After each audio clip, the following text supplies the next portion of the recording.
ఇప్పుడు నేను అన్నదేంటంటే సందీప్ గారు, వెంకటస్వామి గారు, ఒక 30 సంవత్సరాల పరిచయం ఉంది వెంకటస్వామి గారు నీకు నాకు. కానీ ఆ విషయం చెప్పు, నువ్వు నీ అన్యాయం జరుగుతుంది అనేటువంటి దాని కింద నీ ఎంత వాయిస్ పెంచి చెప్తే అంత మంచిది. కానీ ఇతరులకు అడ్డం పడకుంటే బాగుంటది అనేటువంటిది నా వ్యక్తిగతంగా నీ మిత్రుడిగా మీకు ఒక విజ్ఞప్తి. నెంబర్ 1. నెంబర్ 2, ఇప్పుడు వెంకటస్వామి గారు మాట్లాడింది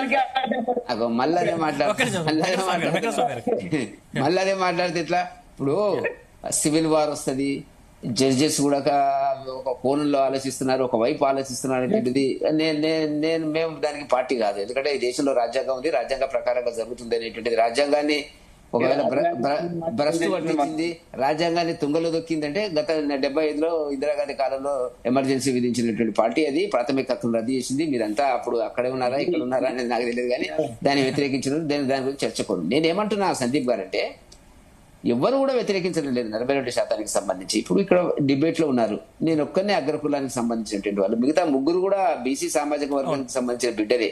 వాళ్ళిద్దరు కూడా మిగతా ఇద్దరు రకంగా మాట్లాడుతున్నారు. అంటే ఏమిటి, ఒక యునానిమస్ గా ఒపీనియన్ ఏంటంటే రావాలనేది కోరుకుంటాం. ఇప్పుడు నన్ను వదిలేయండి, నాకు ఏదైనా బ్రాండ్ వేసి పక్క కేసు జరగమంటే జరుగుతాయి, నాకు ఇబ్బంది లేదు. కానీ నేను అన్నదేంటంటే బీసీలు అంటే ఒకటి, విజయ్ కుమార్ గారు, కాంగ్రెసే ఒట్టందారులు పట్టదారులు వాళ్ళ కారణం వాళ్ళ అభివృద్ధి కోసం అని వాళ్ళు అనుకుంటే తప్పు అని చెప్పడానికి ప్రయత్నం చేస్తున్నాను. అన్నిట్లో ఉన్నారు, అందరు అభిప్రాయాలు ఉంటాయి. మీరు చేసినటువంటి కుట్ర ఏదైతుందో రేవంత్ రెడ్డి గారు, బహుశా కాంగ్రెస్ చరిత్రలో ఎవ్వరు చేయకుండా బీసీలకు చేసినటువంటి కుట్ర. ఇంతకు ముందు అన్నట్టుగా సిడబ్ల్యూసీ సమావేశం మీటింగ్ అంటే ఒక హైలీ రెస్పెక్టబుల్ రెజల్యూషన్ ఉంటుంది. దాంట్లో ఒక సిడబ్ల్యూసీ కాదు సార్, ఒక్క సిడబ్ల్యూసీ కాదు, మొత్తం మీకు చిట్టా పంపిస్తా. 66 ఏళ్ల కాంగ్రెస్ పార్టీ బీసీలకు తెలంగాణలో కాదు భారతదేశంలో ఏం చేసింది అనేది. ఒకటి నేనేమంటున్నా అంటే, బీహార్ లో దాన్ని రిజల్యూషన్ లో పాస్ చేసిన ఇవన్నీ మనం ఏమంటున్నామంటే, ఈ జీవోలో లొసుగులు ఉన్నాయి, తెలిసే ఈ రకంగా చేస్తున్నారు, మోసం చేస్తున్నారు అంటే ఒక జాతీయ విధానము పద్ధతిలో రావాలని మేము అంటున్నాం.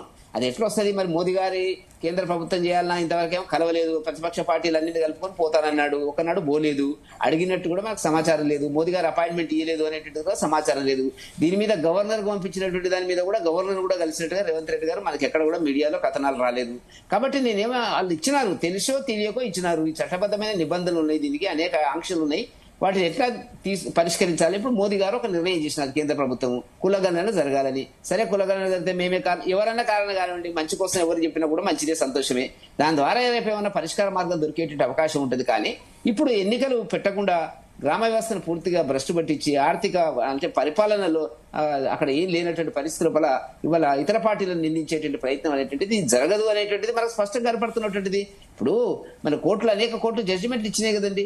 దీనికి అట్లంటే మేమంటారు మీరు వ్యతిరేక మతానికి అని అంటారు. ఇప్పుడు ఉన్న రాజ్యాంగంలో ఉన్న జ్యుడిషియరీలో మనం ఉన్న దాంట్లో మనం సర్దుబాటు చేసుకుంటాము, మాట్లాడతాం. కానీ వాటిని ఎవడంటే వాళ్ళని మనం తిట్టడం, ఎవరంటే వాళ్ళని విమర్శించడం అనేటువంటిది జరగకూడదు అనేటువంటిది. రెండవది సందీప్ గారు, ఇప్పుడు వాళ్ళు కామారెడ్డిలో ఇచ్చినటువంటి ఏదైతే మేనిఫెస్టో ఉందో దాంట్లో చట్టపరంగా ఉన్న ఇబ్బందులు ఉన్నటువంటిది కొన్ని ఉన్నాయి, చట్టపరంగా లేనటువంటి కొన్ని ఉన్నాయి. నేనేమంటున్నా అంటే, చట్టపరంగా ఇప్పుడు దీనికి ఇబ్బందులు ఉన్నాయి, సరే మీ ప్రయత్నం మీరు చేస్తున్నారు, ఎవరి అభిప్రాయాలు వాళ్ళు చెప్తున్నారు. కోర్టుల్లో ఉన్నది 42%, దానికి పక్కకు పెట్టండి. రకరకాల విన్యాసాలు మీరు చేస్తున్నారు, చేయండి. 20,000 కోట్ల రూపాయలు మేము ప్రతి సంవత్సరం బీసీలకు ఇస్తాం, 1,00,000 కోట్లు ఖర్చు పెడతామన్నారు. ఆ 29